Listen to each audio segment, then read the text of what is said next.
യഹോവേ, നിന്റെ ന്യായപ്രമാണത്തിൽ നിന്ന് അത്ഭുതമുള്ള കാര്യങ്ങളെ കാണുവാൻ തക്കവണ്ണം എൻ്റെ ഹൃദയ കണ്ണുകളെ നീ പ്രകാശിപ്പിക്കണമേ. ഉൽപ്പത്തി 18-ാം അധ്യായം. അനന്തരം യഹോവ അവന് മമ്രയുടെ തോപ്പിൽ വെച്ച് പ്രത്യക്ഷനായി. വെയിലുറച്ചപ്പോൾ അവൻ കൂടാരവാതിൽക്കൽ ഇരിക്കുകയായിരുന്നു. അവൻ തലപൊക്കി നോക്കിയപ്പോൾ 3 പുരുഷന്മാർ തൻ്റെ നേരെ നിൽക്കുന്നത് കണ്ടു. അവരെ കണ്ടപ്പോൾ അവൻ കൂടാരവാതിൽക്കൽ നിന്നു. അവരെ എതിരേൽപ്പാൻ ഓടിച്ചെന്നു നിലം വരെ കുനിഞ്ഞു. യജമാനനെ, എന്നോട് കൃപയുണ്ടെങ്കിൽ അടിയനെ കടന്നു പോകരുതേ. അസാരം വെള്ളം കൊണ്ടുവന്ന് നിങ്ങളുടെ കാലുകളെ കഴുകട്ടെ. വൃക്ഷത്തിന് കീഴിലിരിപ്പീൻ. ഞാൻ ഒരു മുറി അപ്പം കൊണ്ടുവരാം. വിശപ്പടക്കിയിട്ട് നിങ്ങൾക്ക് പോകാം. ഇതിനായിട്ടല്ലോ നിങ്ങൾ അടിയൻ്റെ അടുക്കൽ കയറി വന്നത് എന്ന് പറഞ്ഞു. നീ പറഞ്ഞതുപോലെ ആകട്ടെ എന്ന് അവർ പറഞ്ഞു. അബ്രഹാം ബന്ധപ്പെട്ട് കൂടാരത്തിൽ സാറായുടെ അടുക്കൽ ചെന്നു. നീ ക്ഷണത്തിൽ 3 ഇടങ്ങഴി മാവെടുത്ത് കുഴച്ച് അപ്പം ഉണ്ടാക്കുക എന്ന് പറഞ്ഞു. അബ്രഹാം പശുക്കൂട്ടത്തിൽ ഓടിച്ച് ഇളയതും നല്ലതുമായൊരു കാളക്കുട്ടിയെ പിടിച്ചു. ഒരു ബാല്യക്കാരൻ്റെ പക്കൽ കൊടുത്തു. അവൻ അതിനെ ക്ഷണത്തിൽ പാകം ചെയ്തു.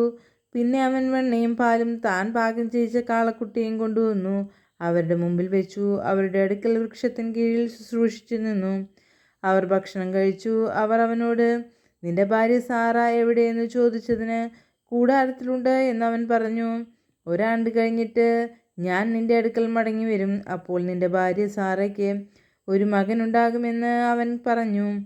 സാറ കൂടാരവാതിൽക്കൽ അവൻ്റെ പിൻവശത്ത് കേട്ടുകൊണ്ട് നിന്നു.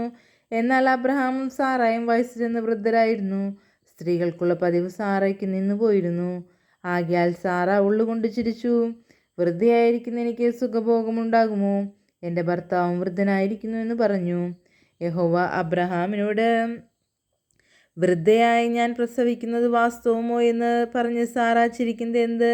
യഹോവയാൽ കഴിയാത്ത കാര്യമുണ്ടോ? 1 ആണ്ട് കഴിഞ്ഞിട്ട് ഈ സമയമാകുമ്പോൾ ഞാൻ നിന്റെ അടുക്കൽ മടങ്ങി വരും.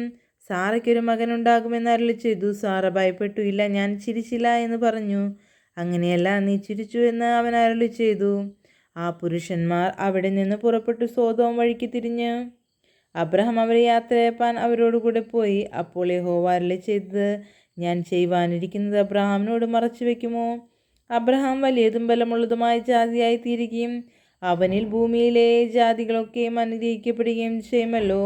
യഹോവ അബ്രഹാമിനെക്കുറിച്ച് അരുളി ചെയ്തത് അവന് നിവർത്തിച്ചു കൊടുപ്പാൻ തക്കവണ്ണം അബ്രഹാം തൻ്റെ മക്കളോടും തനിക്ക് പിമ്പുള്ള കുടുംബത്തോടും നീതിയും ന്യായവും പ്രവർത്തിച്ചുകൊണ്ട് യഹോവയുടെ വഴിയിൽ നടപ്പാൻ കൽപ്പിക്കേണ്ടതിന് ഞാൻ അവനെ തിരഞ്ഞെടുത്തിരിക്കുന്നു. പിന്നെ യഹോവ സോദോമിൻ്റെയും ഗോമോരയുടെയും നിലവിളി വലിയതും അവരുടെ പാപം കഠിനവുമാകുന്നു.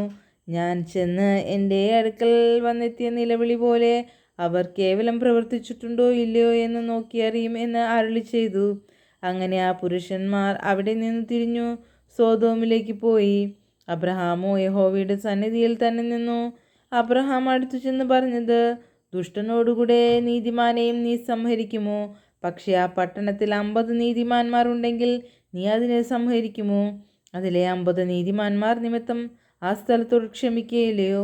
ഇങ്ങനെ നീ ഒരു നാളും ചെയ്യുന്നതല്ലോ. നീതിമാൻ ദുഷ്ടനെ പോലെ ആകാതവണ്ണം ദുഷ്ടനോടുകൂടെ നീതിമാനെ നീ ഒരു നാളും കൊല്ലുകയില്ല. സർവ്വഭൂമിക്ക് ന്യായാധിപതിയായവൻ നീതി പ്രവർത്തിക്കാതിരിക്കുമോ? അതിനെ യഹോവ, ഞാൻ സോദോമിൽ പട്ടണത്തിനകത്ത് 50 നീതിമാന്മാരെ കാണുന്നുവെങ്കിൽ അവരുടെ നിമിത്തം ആ സ്ഥലത്തോടൊക്കെയും ക്ഷമിക്കുമെന്ന് അരുളി ചെയ്തു.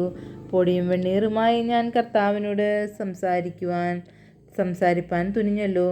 50 നീതിമാന്മാരിൽ പക്ഷേ 5 പേർ കുറഞ്ഞു പോയെങ്കിലോ?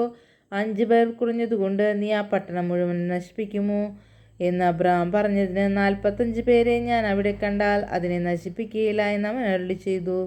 അവൻ പിന്നെയും അവനോട് സംസാരിച്ചു. പക്ഷേ 40 പേരെ അവിടെ കണ്ടാലോ എന്ന് പറഞ്ഞു. ഞാൻ 40 പേരുടെ നിമിത്തം നശിപ്പിക്കുകയില്ല എന്ന് അവൻ അരുളി ചെയ്തു. അതിനവൻ, ഞാൻ പിന്നെയും സംസാരിക്കുന്നു, കർത്താവ് കോപിക്കരുതേ. പക്ഷേ 30 പേരെ അവിടെ കണ്ടാലോ എന്ന് പറഞ്ഞു.